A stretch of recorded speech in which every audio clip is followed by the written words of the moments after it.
কিছু জায়গা থাকে যেখানে পা রাখলেই মনটা ধীরে কথা বলতে শুরু করে। আজ আমি আপনাদের নিয়ে এসেছি ভক্তি, শান্তি আর ইতিহাসের মিলনস্থলে শ্রীধাম মায়াপুর, ইস্কন। পশ্চিমবঙ্গের নদিয়া জেলায় গঙ্গা ও জলঙ্গি নদীর পবিত্র সঙ্গমস্থলে অবস্থিত এই শ্রীধাম মায়াপুর। এটাই শ্রী চৈতন্য মহাপ্রভুর জন্মভূমি, যিনি হরিনাম সংকীর্তনের মাধ্যমে ভক্তি আন্দোলনকে সারা পৃথিবীতে ছড়িয়েছিলেন। ইস্কন মায়াপুর শুধু একটি মন্দির নয়, এটি একটি সম্পূর্ণ আধ্যাত্মিক শহর। এই প্রতিষ্ঠানটি প্রতিষ্ঠা করেছিলেন শ্রীল অভয় চরণাবিন্দ ভক্তি বেদান্ত স্বামী প্রভুপাদ। তার স্বপ্ন ছিল একটি এমন জায়গা তৈরি করা যেখানে মানুষ ভক্তির মাধ্যমে নিজেকে খুঁজে পেতে পারে। মায়াপুরে জীবন চলে একেবারে ভিন্ন ছন্দে। ভোরের মঙ্গল আরতি, জপ, ভগবত পাঠ আর সন্ধ্যায় কীর্তন। এখানকার জীবন শেখায় কম চাইতে বেশি অনুভব করতে। যারা ইস্কনে প্রথম আসছে তাদের জন্য একটু ছোট্ট গাইড দিয়ে দিই কীভাবে আসতে হবে। কৃষ্ণনগর স্টেশনে নামার পরে এই কৃষ্ণনগর রেলওয়ে ভেন্ডার সমিতি, ঠিক এই মন্দিরটার পাশ থেকে একটা সরু গলি চলে গেছে। এখান থেকে আপনারা অটো পেয়ে যাবেন। এখন কিন্তু ট্রেনও এসে গেছে মায়াপুর ইস্কন যাওয়ার জন্য, যেটা কিনা হচ্ছে আমঘাটা হল্ট, কিন্তু ট্রেন খুবই সীমিত। সেই ক্ষেত্রে এখনও কিন্তু ম্যাক্সিমাম মানুষজন এই অটোর ওপরই ভরসা করে যাচ্ছে। আমরা এই অটো করে চলে যাব স্বরূপগঞ্জ হুলোর ঘাটে। এই হুলোর ঘাট ক্রস করলেই কিন্তু মায়াপুর। আর এই স্বরূপগঞ্জ হুলোর ঘাটে কিন্তু ঘাট ক্রস করতে টিকিট কাটতে হবে। টিকিটের দাম কিন্তু 3 টাকা।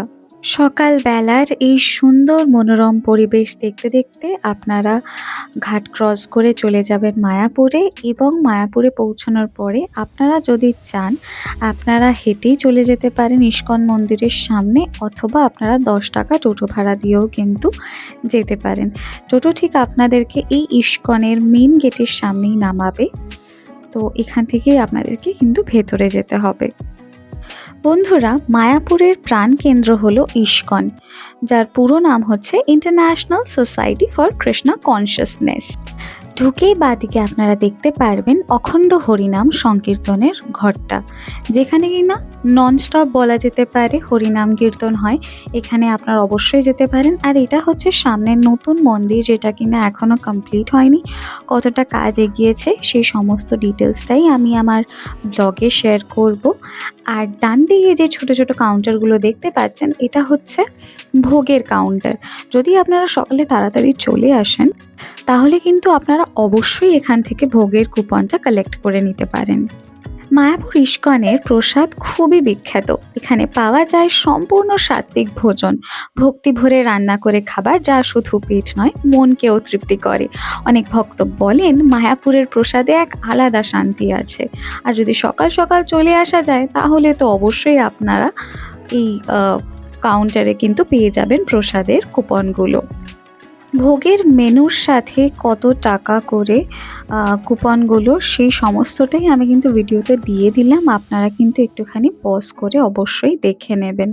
যেরকম নামহাট্টা ভবনের কিন্তু 50 টাকা বা 60 টাকা, গদা ভবনের লাঞ্চ হচ্ছে 80 টাকা করে, এবং ডিনার হচ্ছে 50 টাকা করে। মেনুটাও আমি এখানে জুম করে দিলাম, তো আপনারা দেখে নেবেন।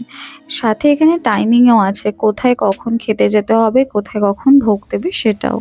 আর একটা খুব ইম্পর্টেন্ট ইনফরমেশন আপনাদের সাথে শেয়ার করে দিই। মায়াপুরের যে চন্দ্রোদয় মন্দিরের টেম্পলটা, সেখানে সকাল থেকে শুরু হয়ে রাত পর্যন্ত যা যা আরতি থেকে শুরু করে সমস্ত কিছু হয়, এখানে কিন্তু টাইম টেবিলটা আমি দিয়ে দিলাম।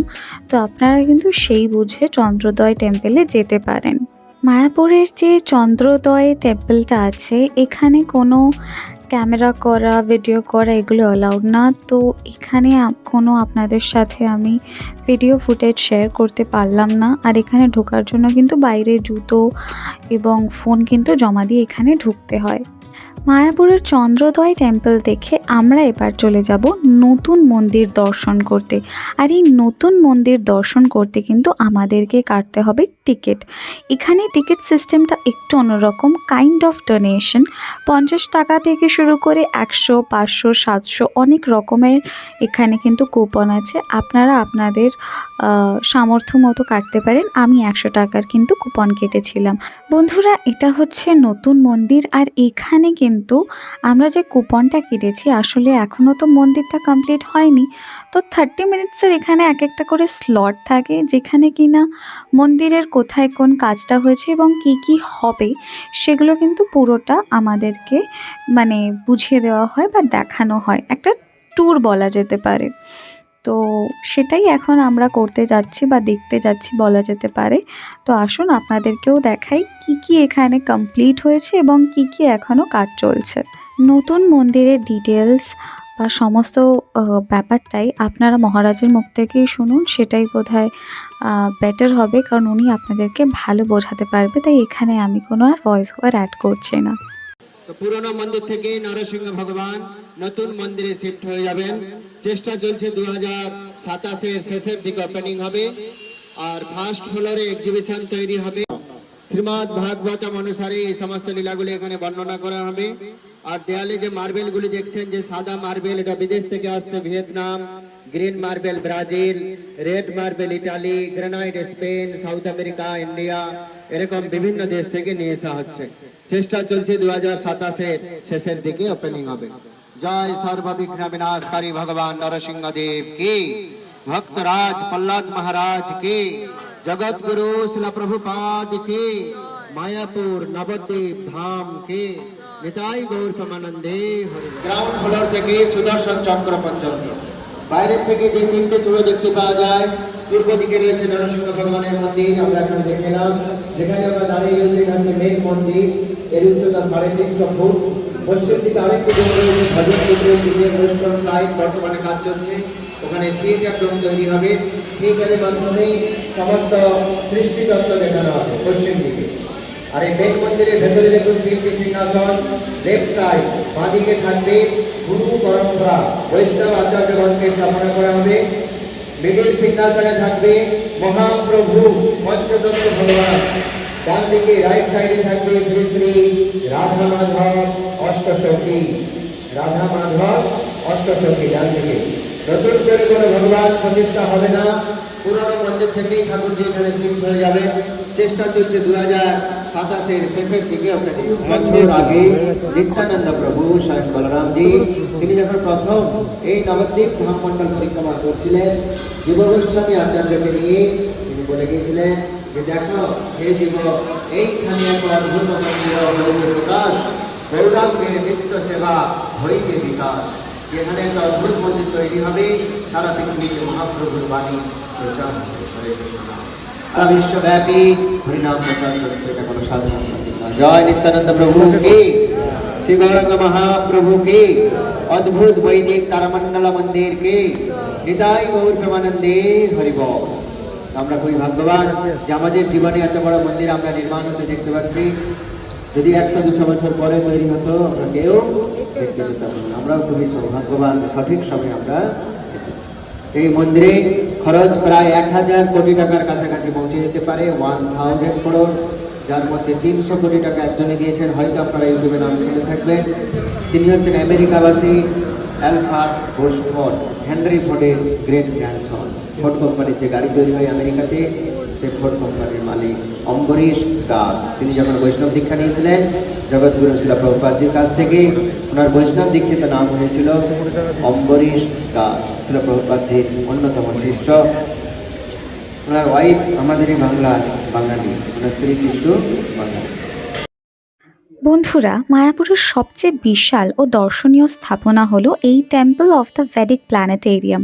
এটি বিশ্বের বৃহত্তম বৈদিক মন্দিরগুলোর একটি হতে চলেছে এবং এই টেম্পলের সমস্ত ডিটেলসটাই আপনারা শুনলেন মহারাজের কাছ থেকে। এরপরে আমরা চলে যাব গোশালার দিকে।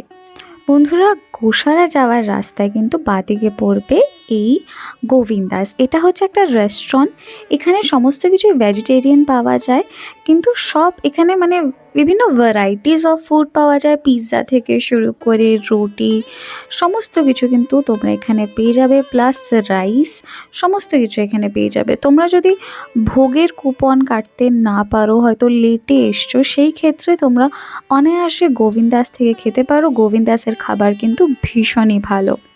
এরপর হাতে সময় থাকলে আপনারা দেখে নিতে পারেন ডোম থিয়েটারটা। মায়াপুরের এই ডোম থিয়েটারে বসে বড় একটা গোল স্ক্রিনে ভিডিও দেখানো হয়। এখানে খুব সহজভাবে শ্রী চৈতন্য মহাপ্রভুর জীবন আর কৃষ্ণ ভাবনার গল্প দেখানো হয়।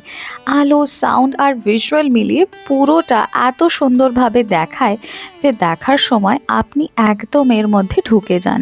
আপনারা যদি খুব অল্প খরচে মায়াপুরে স্টে করতে চান, সেই ক্ষেত্রে আপনারা গৌরাঙ্গ কুটিরে কিন্তু থাকতে পারেন। এখানে 100 থেকে 200 টাকার মধ্যে কিন্তু আপনারা রুমস পেয়ে যাবেন। এখন আমরা যাচ্ছি গোশালার দিকে, আর এই গোশালার দিকে যাওয়ার রাস্তাটা খুবই সুন্দর। এখন দেখতে পাচ্ছ যে গরুর গাড়ি আসছে, আর এই এক্সপিরিয়েন্সটা কিন্তু ভীষণই সুন্দর। তোমরা চাইলেই গরুর গাড়িতে চড়তে পারো, 10 টাকা করে ভাড়া পড়বে। আর এই গোশালার দিকে যেতে যেতে রাস্তাটা এতটাই একটা আলাদা এক্সপিরিয়েন্স দেয় যে আমি ভাষা হারিয়ে ফেলি এটা সৌন্দর্য বলতে। দুপাশে এত সুন্দর সবুজ গাছ, মাঝে খোলা মাঠ, আর দূরে দূরে মন্দিরের চূড়া দেখা যায়। এতটাই শান্ত পরিবেশ যে মনে হয় শহরের সব আওয়াজ অনেক পিছনে ফেলে এসছে।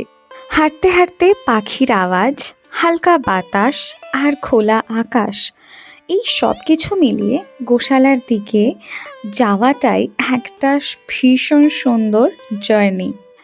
যারা আপনারা নেচার লাভার আছেন তাদের কিন্তু এই জায়গাটা ভীষণ ভালো লাগবে। প্লাস কেউ যদি ফটোগ্রাফি করতে চায় তো এই জায়গাটা কিন্তু ছবি তোলার জন্য একেবারে আইডিয়াল। বন্ধুরা, মায়াপুরে থাকার জন্য কিন্তু বিভিন্ন ধরনের রুমের ব্যবস্থা আছে। বাজেট রুম থেকে শুরু করে একটু ভালো সুবিধাযোগ্য রুমও পাওয়া যায়, মানে ডিলাক্স রুমগুলো খুবই সিম্পল কিন্তু পরিষ্কার। আর সবচেয়ে ভালো ব্যাপার হলো চারপাশটা এত শান্ত যে ঘুমটা সত্যি খুব ভালো হয়।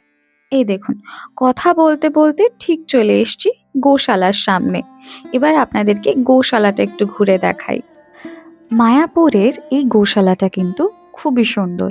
আর এখানে সামনে যে দোকানগুলো ছোট ছোট আছে, এখানে কিন্তু ঘি, রাবড়ি, মায়াপুরের যেটা খুব ফেমাস ঘি, এগুলো কিন্তু পাওয়া যায়। তো আপনারা চাইলে এখান থেকে অনায়াসে কিনতে পারেন। আর এখন যাচ্ছি যে গোশালায়, সেখানে কিন্তু মানে গরুদের ভীষণ ভালোভাবে কিন্তু দেখভাল করা হয়।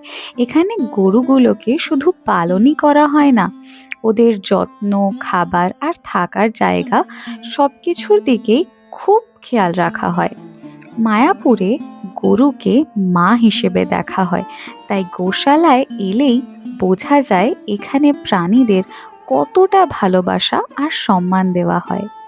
মায়াপুরের গোশালায় এসে সত্যি খুব ভালো লাগে। এখানে গরুগুলো একেবারে নিজের মতো করে ঘোরাফেরা করে, কারো কোনো তাড়া নেই, কোনো ভয় নেই। চাইলে নিজের হাতে গরুগুলোকে খাবার দিতে পারেন আর একটু আদরও করতে পারেন। পুরো গোশালার পরিবেশটাই এত শান্ত আর সুন্দর যে কিছুক্ষণ থাকলেই মনটা একদম ভালো হয়ে যায়। বন্ধুরা, গোশালা থেকে নেবে আপনারা কিন্তু এই দোকান থেকে ঘি, ক্ষীর বা লাস্সি এগুলো কিন্তু খেতে পারেন। আর এইগুলো সত্যিই ফ্রেশলি মেড একদম, আর মানে কোনো ভেজাল নেই, খেয়ে আপনাদের শরীরে কোনো ক্ষতি হবে না। তো আমি বলবো একবার মায়াপুর এলে এখান থেকে ঘি, ক্ষীরটা এই দুটো তো ট্রাই একদমই করা উচিত। এছাড়াও বন্ধুরা, যদি আপনারা শপিং করতে চান মায়াপুরে, তাহলে ইস্কন গেট থেকে ঢুকে ঠিক ডান দিকে এই পরপর পরপর কিন্তু প্রচুর দোকান পড়ে। মায়াপুর গোপী ড্রেস হাব, আরও প্রচুর দোকান। এখানে গোপী ড্রেস থেকে শুরু করে বিভিন্ন ডেইলি এসেনশিয়ালস, ঠাকুরের বাসন, তারপর গোপালের জামা কাপড়, সমস্ত কিছু কিন্তু আপনারা এখান থেকে অবশ্যই কেনাকাটি করতে পারেন। বন্ধুরা, মায়াপুরে এসে বুঝলাম শান্তি খুঁজতে খুব দূর যেতে হয় না, মনটা শান্ত হলেই সব কিছু সুন্দর লাগে। আপনাদের যদি এই ভিডিওটা ভালো লেগে থাকে তাহলে অবশ্যই একটা লাইক করে যাবেন, কারণ আপনারা যদি একটা লাইক, একটা কমেন্ট আর একটা শেয়ার করেন, এটাতে আমি আরও মোটিভেশন পাই আরও ভালো ভালো ভিডিও আনার জন্য। আর এমন শান্ত ও ভক্তিমূলক ভ্রমণের জন্য আমার চ্যানেলটাকে অবশ্যই সাবস্ক্রাইব করবেন। হরে কৃষ্ণ। আবার দেখা হবে নতুন কোনো যাত্রায়।